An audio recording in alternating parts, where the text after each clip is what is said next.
A sudden chill in the room. Unexplained footsteps. The hair on the back of your neck stands up on end. A ghostly apparition appears. These are just some of the phenomena that ghost hunters experience on a daily basis.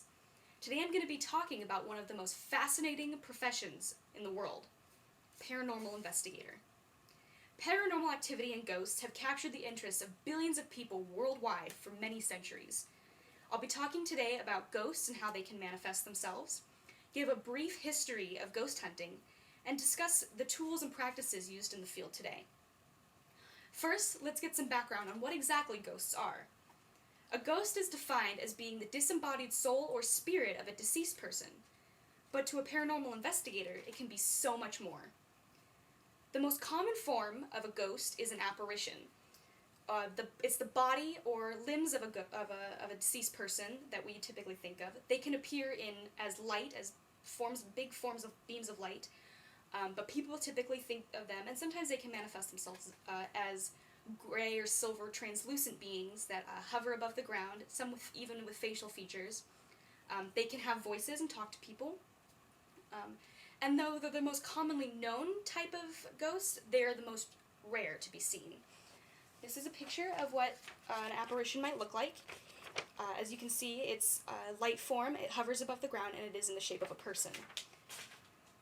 Another typical type of ghost is an orb or an anomaly.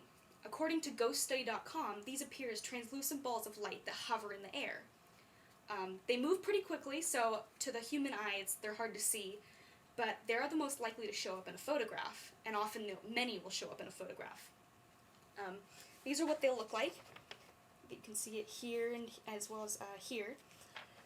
Ghosts are the manifestation of just energy, and so these orbs are a great way for them to manifest themselves and move around quickly and easily.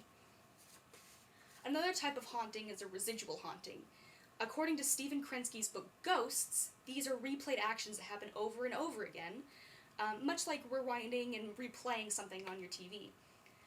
These can be playbacks of auditory, visual, or olfactory, or other sensory phenomena, and they're attributed mostly to traumatic or life-altering events, or a common event of a person or a place. For example, if somebody's a heavy cigar smoker in their life, later on, after they pass, people can experience smelling cigar smoke.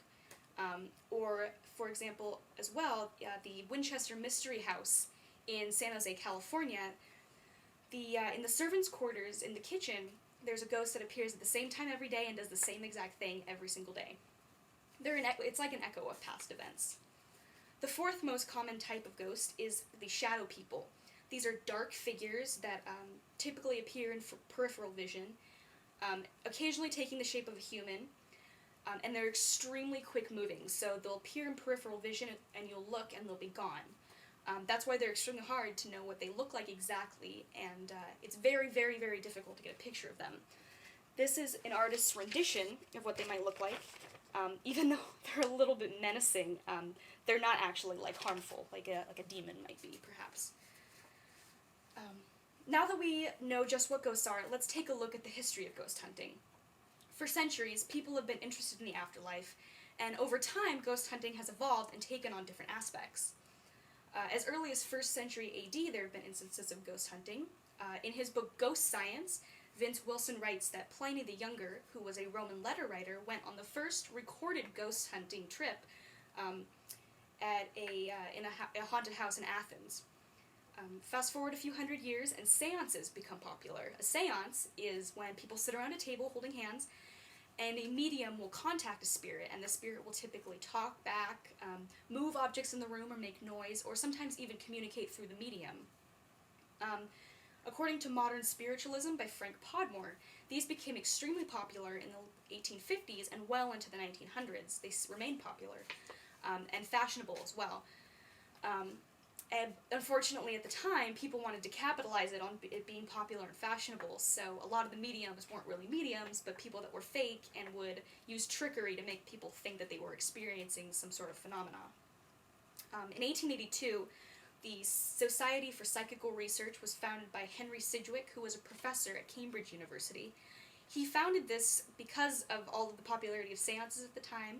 People were coming out saying, oh, that they'd contact a ghost or there was different hauntings going on. So this society tried to counteract these claims and thus became the first modern ghost hunting organization that, instead of just using it for entertainment value, would try to find truth and verify these hauntings.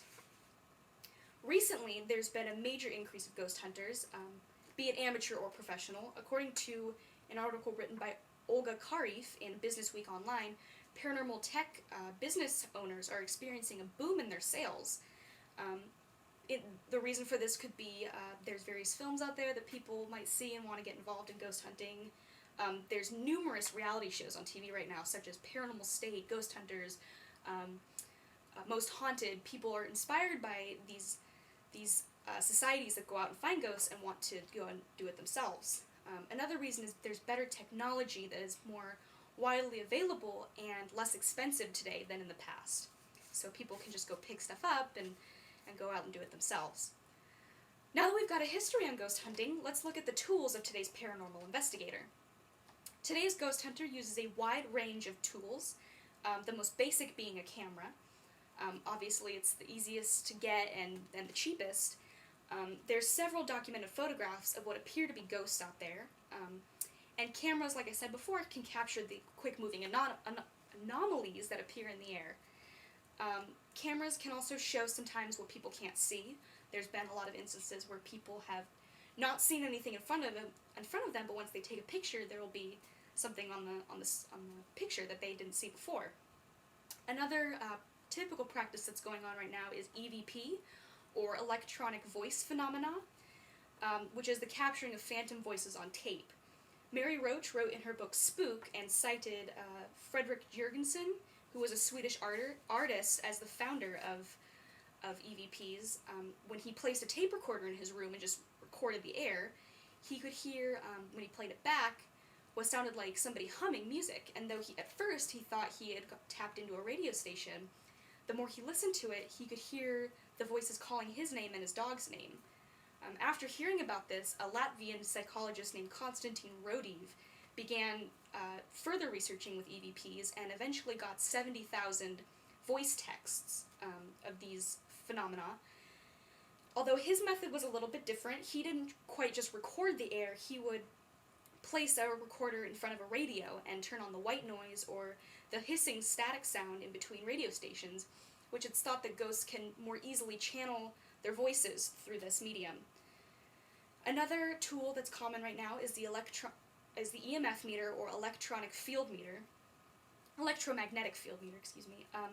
It's thought that spirits can cause electromagnetic fields to spike, so this meter really helps in investigations, because even though you can't see a spirit, if the meter is spiking, you can see that there's some sort of energy in the room. Another tool that's popular right now and helpful is thermal scanners. Ghosts are thought to cause hot and cold spots in rooms, so a thermal scanner can typically just take the temperature of places, but there's ones that are newer on the market that will image the entire room and show what is hot and cold and what's creating shapes from the hot and cold. And even though there might not be something right in front of you, there will be a shape on these thermal scanners that is of something extremely hot or extremely cold. Paranormal investigation has taken on different shapes throughout history as people continue to be fascinated with the afterlife and the spirit world. Today I've given an overview of how ghosts typically manifest themselves, a brief history on ghost hunting, and discussed the tools of the modern paranormal investigator. So remember, next time there's something strange in your neighborhood, call a ghost hunter. They're a far cry from Bill Murray and Dan Aykroyd, armed with only a jumpsuit and a proton vacuum pack attached to their backs.